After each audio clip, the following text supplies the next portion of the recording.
अस्सलाम वालेकुम फ्रेंड्स, हर मुसलमान के दिल में ये ख्वाहिश होती है कि हम सऊदी अरबिया में रहें, मक्का और मदीना पाक में अपनी ज़िंदगी गुजारें।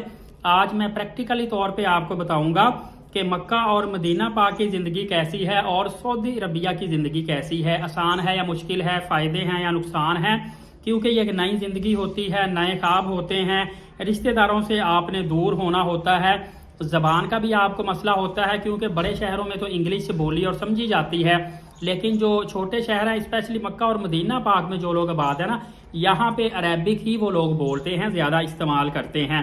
और इसके अलावा मैं आपको बताता चलूँ कि बड़ी तादाद में ऐसे लोग जो पाकिस्तान या इंडिया से सऊदी अरबिया में जाते हैं काम करने की गरज से, वो कभी भी ये समझकर नहीं जाते कि सऊदी अरबिया की लाइफ बहुत अच्छी होगी, बहुत रिलैक्स होगी, बल्कि उनको पता होता है कि लाइफ भी बहुत टफ होती है। वहाँ पे जो कमाना है उतना को पाकिस्तान, वहाँ पे कमा के जो सेव करना है उतना बंदा पाकिस्तान में भी अर्न कर लेता है।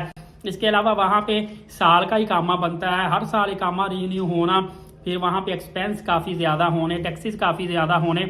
इसके अलावा ज़्यादातर लोग जो इधर से जाते हैं उनकी कोशिश यही होती है चले वहाँ पे जाके उम्रा और हज कर लेंगे, तो यही हमारी बचत है, इसके अलावा और क्या बचत होती है। तो फ्रेंड्स, हालिया मेरा एक दोस्त सऊदी अरबिया के हाइल सिटी में गया, वहाँ पे जाके उसने रेस्टोरेंट में काम किया और उसने आके मुझे अजीबोगरीब सी बातें बताई।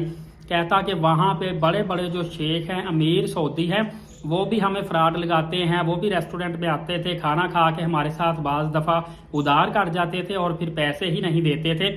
कुछ लोग ऐसे थे वो खाना खा के चुपके से निकल जाते थे। इस तरह कहता कि वहाँ भी लोग फ्रॉड करते हैं, कुरान उठाकर झूठ भी बोलते हैं, एक दूसरे को धोखा भी देते हैं, काफ़ी ज़्यादा वहाँ पे परेशानी होती है। और वो बंदा बड़ी मुश्किल से वहाँ पे 1 साल संभल पाया, उसके बाद वो सऊदी अरबिया हाइल सिटी को छोड़कर वापस पाकिस्तान आ गया। इसी तरह और भी मैंने काफ़ी दोस्तों को देखा है। मदीना पाक में मुझे एक दोस्त मिला जो कि पर्सनल विजिट वीज़े पे पाकिस्तान से गया हुआ था। जब पर्सनल विजिट वीज़ा बंद नहीं था हुआ तब उसने वीज़ा लगवा लिया था। उसका भी कहना है कि मदीना पाक में जो उम्रा ज़ायरीन आते हैं वो तो बड़े अच्छे होते हैं, खुश इखलाक होते हैं, और मदीना पाक के लोग भी खुश इखलाक हैं, अच्छा बोलते हैं, लेकिन कारोबारी हवाले से देखें तो वो कहता है कोई किसी पे तरस नहीं खाता। वो हमें मजदूरों और लेबर की नज़र से देखते हैं, इज्जत की निगाह से नहीं देखते, अच्छे तरीके से बात नहीं समझते और हमें अपना गुलाम समझते हैं। सख्त तरीन काम हमें देने को करते हैं और बहुत ही कम मजदूरी देते हैं।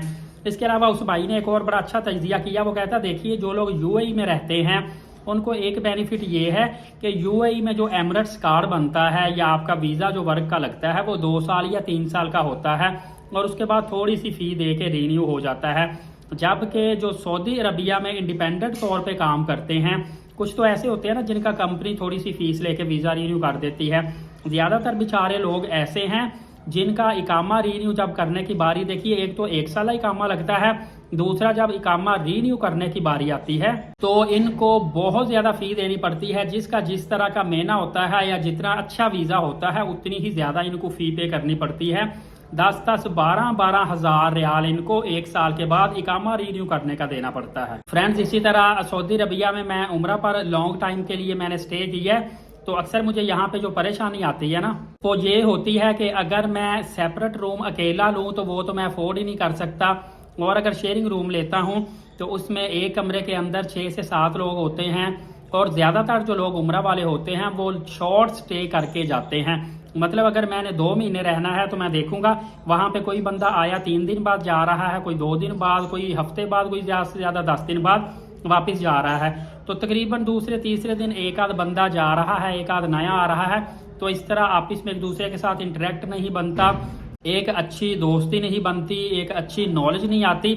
और इसके अलावा बंदा हर एक नए बंदे के साथ एक ताल्लुक बनाना, फिर वो शुरू से आम जो चीज़ें पूछता है, आप काम क्या करते हो, क्या अर्निंग करते हो, कितना कमाते हो, कितनी दफ़ा सऊदीया में, इस तरह की चीज़ें काफ़ी ज़्यादा पूछते हैं। फिर अपने काम खुद करना, कपड़े खुद धोना, खाना खुद बनाना, चाय खुद बनाना, आमलेट वगैरह अंडा खुद बनाना, और इसके अलावा आप अपनी प्राइवेसी, अपने पैसे, अपनी कोई कीमती चीज़ की सेफ्टी जो है वो भी बड़ी मुश्किल से करते हैं। तो इस तरह के काफ़ी मसले मसाइल आते हैं। तो मैं ये कहूँगा कि मक्का और मदीना पाक में लोग सुकून से रहते हैं, यहाँ की लाइफ अच्छी है, लोगों का दिल लगता है, जब दिल करे मक्का में मदीना में चले जाते हैं, जब दिल करे रियाजुल जन्ना चले जाते हैं, मक्का में हो तो उम्रा अदा कर लेते हैं।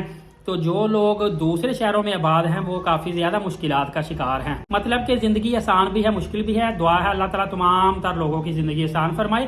एलीट साकिब यूट्यूब चैनल को सब्सक्राइब करके बेल नोटिफिकेशन को ऑल करें, नमाज कायम करें, नबी पाक सल्लल्लाहु अलैहि वसल्लम पे कसरत से दुरूद पाक और कुरान करीम की तिलावत करते रहा करें। इंशाल्लाह अगली वीडियो में मिलेंगे। इजाज़त है, बहुत शुक्रिया, जज़ाकल्लाह।